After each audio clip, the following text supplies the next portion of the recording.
If Beale Street Could Talk by James Baldwin. We're starting on page 182. I wait for the next question. And my mama? I haven't seen her, naturally, but she seems to be all right.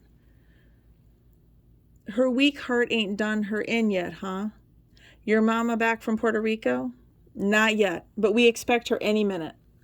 His face changes again. But if that chick still says I raped her, I'm going to be here for a while. I lit a cigarette and I put it out. The baby moves as though it is trying to get a glimpse of Fonny. Mama thinks that Hayward can destroy her testimony. She seems to be a kind of hysterical woman. She's a part-time whore. Anyway, that does help her case. And you are the blackest thing in the lineup that morning. There were some white cats and a Puerto Rican and a couple of light brown brothers, but you were the only black man. I don't know how much that's going to mean. Well, one thing it can mean is that the case can be thrown out of court. She says she was raped by a black man, and so they put one black man in the lineup with a whole lot of pale dudes, and so naturally she says it was you. If she was looking for a black cat, she knows it can't be none of the others. What about Bell? Well, he's already killed one black kid, just like I told you, and Hayward will make sure that the jury knows that. Crap, if the jury knows that, they'll probably want to give him a medal. He's keeping the streets safe. Fonny, don't think like that, baby. We agreed when this crap started that we'd just have to move it from day to day and not blow our cool and not try to think too far ahead. I know exactly what you mean, sweetheart, but there's no point in thinking about it like that. Don't you miss me? Oh, God, yes. That's why you can't blow your cool. I'm waiting for you. This baby's waiting for you. I'm sorry, Tish. I'm sorry. I'll get it together. I really will. But sometimes it's hard because I ain't got no business here, you know? And things are happening inside me that I don't really understand. Like I'm beginning to see things I never saw before. I don't have any words for those things, and I'm scared.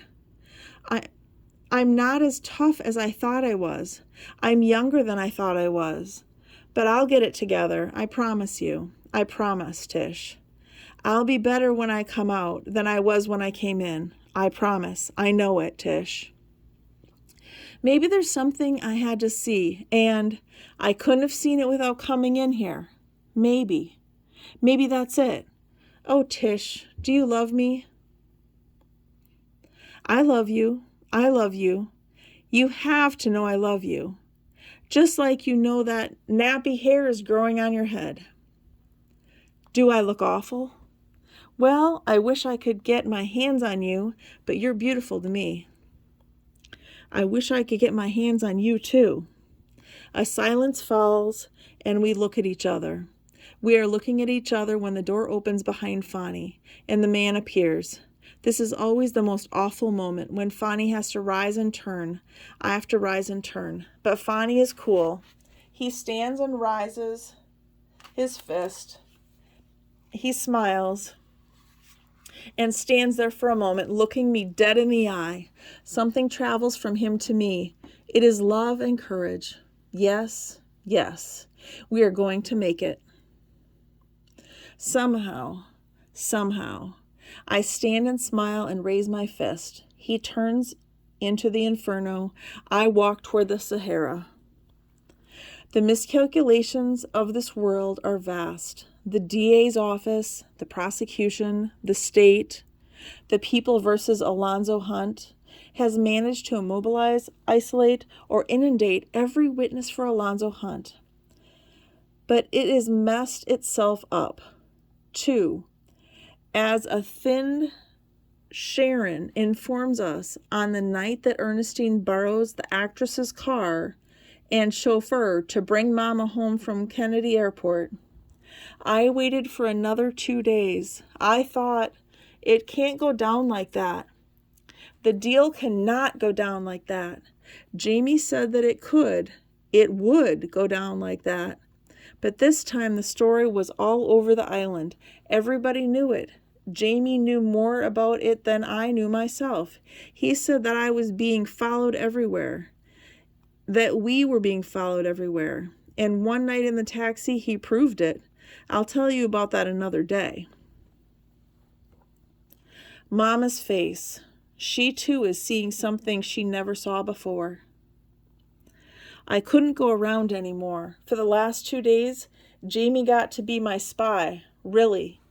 They knew his taxi better than they knew him, if you see what I mean. People always know the outside better than they know the inside. If they saw Jamie's taxi coming, well, that was Jamie. They didn't look inside.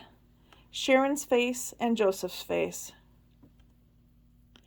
So he borrowed somebody else's car. That way, they didn't see him coming. By the time they did see him, it didn't make any difference since he wasn't with me. He was part of the landscape, like the sea, like the garbage heap. He was something they had known all their lives. They didn't have to look at him. I had never seen it like that before. Maybe they didn't dare look at him. Like they don't look at the garbage dump. Like they don't look at themselves. Like we don't look. I had never seen it like that before. Never. I don't speak no Spanish, and they don't speak no English, but we on the same garbage dump, for the same reason. She looks at me. For the same reason, I had never thought about it like that before. Whoever discovered America deserved to be dragged home in chains to die. She looks at me again. You get that baby here, you hear me? And she smiles. She smiles. She's very close to me, and she is very far away. We ain't going to let nobody put chains on that baby, that's all. She rises and paces the kitchen. We watch her. She has lost weight. She holds a gin and orange juice in her hand. I know that she has not yet unpacked. I realize, because I watch her fighting her tears, that she is, really, after all, young. Anyway, here was there, Jamie was there. Anyway, he was there, Jamie was there. When they carried the chick away, she was screaming. She was having a miscarriage. Pietro carried her down the steps in his arms. She had already started to bleed. She sips her drink. She stands at our window, very much alone.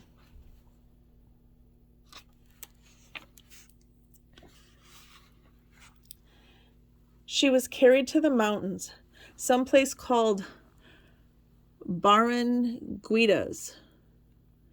You got to know where it is to get there. Jamie says that she will never be seen again. There goes the trial, the prosecution having screwed itself out of its principal witness. We have a slim hope still in Daniel, but not one of us can see him, even if we knew where he could be found. He has been transferred to a prison upstate. Hayward is checking it out. Hayward is on the case. The prosecution will ask for time. We will ask that the charge be dropped and the case dismissed, but must be prepared to settle for bail if the state will concede it, if we can raise it. All right, says Joseph. Stands, walks to the window, stands next to Sharon, but does not touch her. They watch their island. You okay? Asks Joseph, and lights a cigarette and hands it to her. Yeah, I'm okay. Then let's go on in. You tired? And you've been gone a while. Good night, says Ernestine firmly, and Sharon and Joseph, their arms around each other, walk down the hall to their room. In a way, we are their elders now, and the baby kicks again. Time. But the effect of all this on Frank is cataclysmic, is absolutely disastrous, and it is Joseph who is to bring him the news.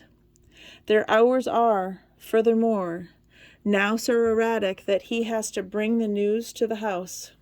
Without a word, he has managed to forbid both Ernestine and myself from saying a word to the Hunts. It is about midnight. Mrs. Hunt is in bed. Adrian and Sheila have just come in and standing in the kitchen, in their nightgowns, are giggling and sipping Ovaltine. Adrian's behind is spreading, but there is no hope for Sheila at all. Sheila has been told that she resembles a nothing actress. Merle Oberon, whom she has encountered at Late Late Show, and so she has clipped her eyebrows with the same intention, but not to the same effect. The Oberon chick was paid at least for her disquieting resemblance to an egg. Joseph must be on the docks in the early morning, and so he has no time to waste. Neither does Frank, who must also be downtown early. Frank puts a beer before Joseph, pours a little wine for himself. Joseph takes a sip of his beer. Frank sips his wine. They watch each other for a rather awful moment, aware of the girls' laughter in the kitchen. Frank wants to make the laughter stop, but he cannot take his eyes from Joseph's eyes. Well, says Frank, brace yourself. I'm going to hit you hard. The trial's been postponed because the Puerto Rican chick, Dig, has lost her baby and look like she's flipped her wig too. Lost her mind, man. Anyway, she's in the hills of Puerto Rico someplace, and she can't be moved, and can't nobody see her. She can't come to New York now. No way. And so the city wants the trial postponed until she can. Frank says nothing. Joseph says, "You understand what I'm saying?" Frank sips his wine and says quietly, "Yeah, I understand." They hear the girls' low voices in the kitchen.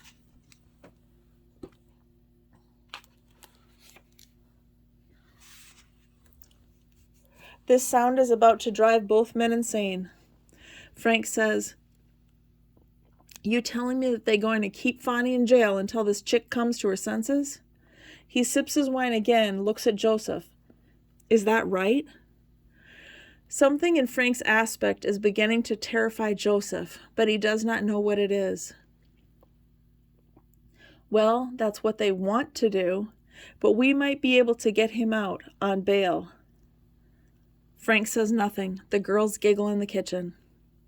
"How much bail?" "We don't know. It ain't been set yet." He sips his beer, more and more frightened, obscurely but profoundly. "When is it going to be set?" "Tomorrow, the day after." He has to say it. If what? If they accept our plea, man. They ain't got to let us have no bail. There is something else he has to say. And I don't think this will happen, but it's better to look at it from the worst side. They might try to make the charge against Fonnie heavier because the chick's lost her baby and seems to have flipped her wig. Silence. The girlish laughter from the kitchen. Joseph scratches one armpit, watching Frank. Joseph is more and more uneasy. "So," says Frank finally, with an icy tranquility, "we're screwed." "What makes you say that, man?" "It's rough, I agree. But it ain't over yet." "Oh, yes," says Frank, "it's over. They got him. They ain't going to let him go till they get ready. And they ain't ready yet, and ain't nothing we can do about it." Joseph shouts out of his fear, "We got to do something about it." He hears his voice banging against the walls, against the girlish laughter from the kitchen. "What can we do about it?" "If they give us bail, get the change together." "How?" "Man, I don't know how. I just know we have to do it. And if they don't give us bail, We get him out. I don't care what we have to do to get him out. I don't either, but what can we do? Get him out. That's what we have to do. We both know he ain't got no business in there. Them lying mofos, they know it too. He stands, he is trembling. The kitchen is silent. Look, I know what you're saying. You're saying they got us by the balls. Okay, but that's our flesh and blood, baby. Our flesh and blood. I don't know how we're going to do it. I just know we have to do it. I know you ain't scared for you, and God knows I ain't scared for me. That boy has got to come out of there. That's all. And we got to get him out. That's all. And the first thing we got to do, man, is just not to lose our nerve. We can't let these jerk-faced, white-butted mofos get away with this crap no longer. He subsides, he sips his beer. They've been killing our children long enough. Frank looks toward the open kitchen door where his two daughters stand. Is everything all right? Adrian asks. Frank hurls his glass of wine onto the floor. It rings and shatters. You two dizzy, off-white jerks, get the freak out of my face, you hear? Get the freak out of my face. If you was any kind of women, you'd be peddling yourselves on the block to get your brother out of jail instead of giving it away for free to all them jerks who come sniffing around you with that book under their arm. Go to bed. Get out of my face. Joseph watches the daughters. He sees something very strange, something he had never thought of. He sees that Adrian loves her father with a really desperate love. She knows he is in pain. She would soothe it if she could. She does not know how. She would give anything to know how. She does not know that she reminds Frank of her mother. Without a word, she drops her eyes and turns away, and Sheila follows her. The silence is enormous. It spreads and spreads. Frank puts his head in his hands. Then Joseph sees Frank loves his daughters. Then Joseph sees that Frank loves his daughters. Frank says nothing. Tears drop onto the table, trickling down from the palms from which he has covered his face. Joseph watches the tears drip from the palm onto the wrist bone to splash with a light, intolerable sound on the table. Joseph does not know what to say yet. This ain't no time for crying, man, he says. He finishes his beer. He watches Frank. You all right? Frank says finally, yeah, I'm all right. Joseph says, get some sleep. We got to move it early in the morning. I'll talk to you end of the day. You got it? Yeah, says Frank, I got it.